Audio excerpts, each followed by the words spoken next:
I texted my date, bitch, I'm going to marry this guy, by mistake seconds after he left, and you won't believe how this rom-com ended. Plus 2 updates. Today I fucked up. This just happened to me, literally 10 minutes ago, and I am dying. I am dead. Someone please just end me now. I thought this kind of thing only happened in some poorly written romantic comedies, the kind where life hardly imitates reality. I want to bury myself and never see the light of day again. Why me? Oh, why me? 10 painfully long minutes ago, I had just finished a wonderful date with this handsomely gorgeous man, who also happened to be a friend of mine for the last 3 years.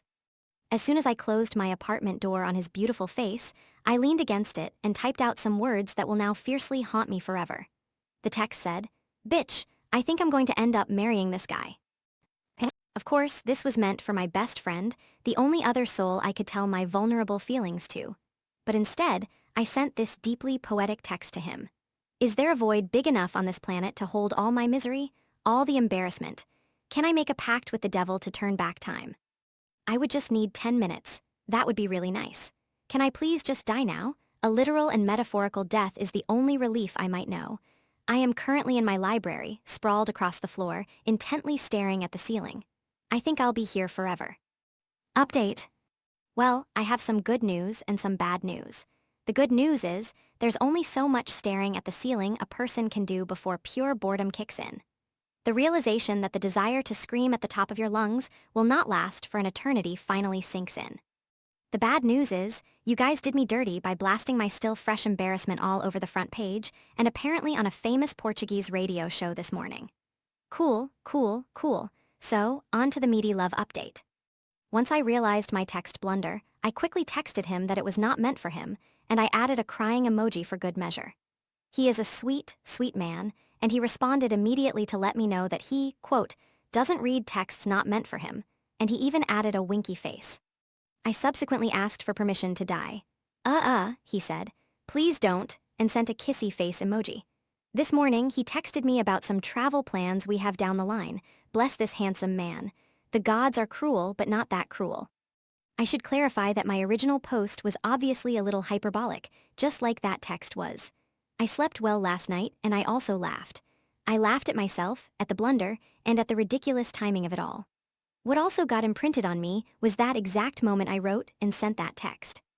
The moment he leaned in and kissed me goodnight, I was looking at him as I closed my apartment door, locking it, and at once turning around, heavily sighing and smiling, with my keys still in hand.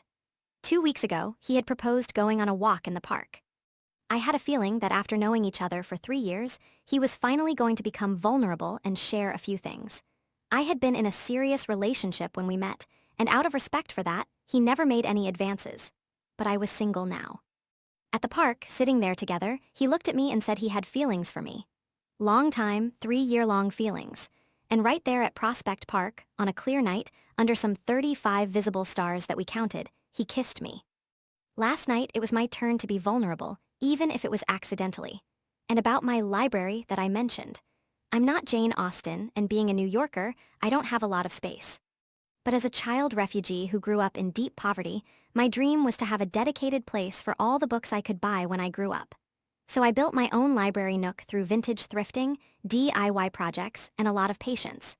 This is it, folks. This is the update. I think I might prefer this life over any romantic comedy. Update. Bitch, we got married. 3 years after I mistakenly pressed send, texting this gorgeous specimen of a guy that I would marry him seconds after ending our first date.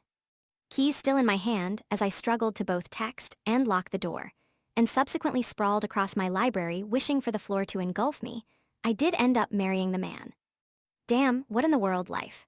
I thought I would let you guys know, since you did help me with your funny comments and shared shameful moments to eventually get myself up that fateful evening, dust myself off, and not commit cringe seppuku.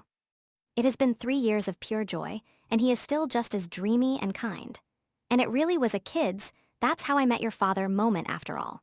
The text I sent him by mistake 3 years ago telling him I'd marry him right after our first date was just the truth. See you in the next chapter.